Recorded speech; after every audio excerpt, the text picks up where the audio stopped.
काय हो, तुम्ही कधी पिकलेली केळी सोऱ्यामध्ये भरून पाहिली आहे का हो? तर नसेलच पाहिली तर सर्वात पहिल्यांदा ही रील सेव्ह करून घ्या. बऱ्याच वेळा भरपूर अशी केळी आणतो आपण आणि खाऊन खाऊन किती खाणार, बऱ्याच वेळा अशीच पडून राहते. मग त्यापेक्षा अशा पद्धतीने पिकलेली केळी सोऱ्यामध्ये भरून आज आपण भन्नाट जबरदस्त अशी रेसिपी बनवते. ही रेसिपी एकदा का बनवून खाल्ली ना, सर्वजण तुमचे फॅन होऊन जातील. तर चला सुरुवात करूयात. तर त्यासाठी काय करायचे, पिकलेली 2 केळी घेतली, छान तुकडे करून मिक्सरमधून छान फिरवून घेतले. आता फिरवून घेतले की लगेच बघा त्या प्युरीमध्ये आपल्याला काही मसाले घालायचे. हळद पावडर आणि मिरची पावडर 1 चमचा घालून घेतलेली आहे. हळद पावडर अर्धा चमचा घातलेली आहे.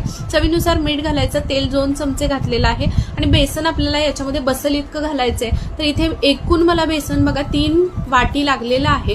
लगेच अजिबात याच्यामध्ये गाठी गुठळ्या करायच्या नाहीत. छान असा गोळा मळून घ्यायचा, तेल लावून साईडला ठेवून द्यायचं 10 मिनिटासाठी. इथे डाळवं घेतलंय, शेंगदाणे घेतलेत, कढीपत्ता घेतलाय, त्याच्यानंतर खोबरं घेतलंय, ठेचून लसूण घेतलाय बहा आणि आपल्याला इथे मकाचं पोहे लागणार आहेत. तर आता इथे सर्व जिन्नस आपल्याला तळून घ्यायचे. तर तेल कडकडीत गरम करून घ्यायचं आणि त्याच्यामध्ये आपल्याला हे सर्व जिन्नस एक एक करून तळून घ्यायचे आहेत. जेव्हा आपण खोबरं तळत असतो तेव्हा तेवढा गॅस आपल्याला मीडियम ठेवायचा, बाकीच्या वेळी हाय फ्लेमवरती तुम्ही तळून घ्यायचं आहे. सर्व कुरकुरीत सगळं झालं पाहिजे. कढीपत्ता, त्याच्यानंतर डाळवं आणि आपण जे पोहे घेतलेले आहेत तर मक्याचे ते सुद्धा कुरकुरीत तळून घ्यायचे. लसूण तळून घेतला, साईडला ठेवून दिलं सर्व जिन्नस. आता लगेच सोऱ्या घ्यायचं. सोऱ्याला आत बाहेरून तेल लावून घ्यायचं. 2 चकत्या आपल्याला लागणार आहेत. एक पापडीसाठीची लागणार आहे आणि एक शेवसाठीची लागणार आहे. तर पाहू शकतात अशा पद्धतीने आपण सोऱ्यामध्ये सर्व पीठ घालून घ्यायचं आणि लगेच आपल्याला गरम तेलामध्ये मीडियम फ्लेमवरती अशा पद्धतीने शेव सोडून घ्यायचे.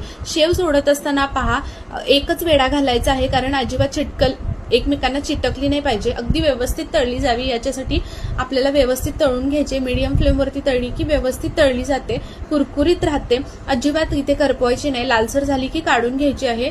आणि इथे पहा पापडी सुद्धा आपण चकती बदलून नंतर पापडी सुद्धा करून घेतलेली आहे. सर्व जिन्नस आपल्याला छान असे इथे चुरून घ्यायचे, पाहू शकतात या पद्धतीनं. आणि राहिलेले सुद्धा सर्व जिन्नस एकत्र करून घ्यायचे. त्याच्यावरती आपण थोडीशी मिरची पावडर भुरभुरायची आहे आणि मीठ भुरभुरायचं आहे. आणि अशा पद्धतीने तुम्ही तयार झालेला हा चिवडा लगेचच खायला घेऊ शकतात. एवढा जबरदस्त लागतो की एक वेळा का कोणी तुमच्या हातचा हा चिवडा खाल्ला ना, सर्वजण तुमचे फॅन होऊन जातील. ज्यांना कुणाला वाटतं ना की तुम्हाला काहीच नाही करता येत, काहीच नाही बनवतात, त्यांना नक्की अशा पद्धतीने काहीतरी नवीन आणि युनिक खायला घाला.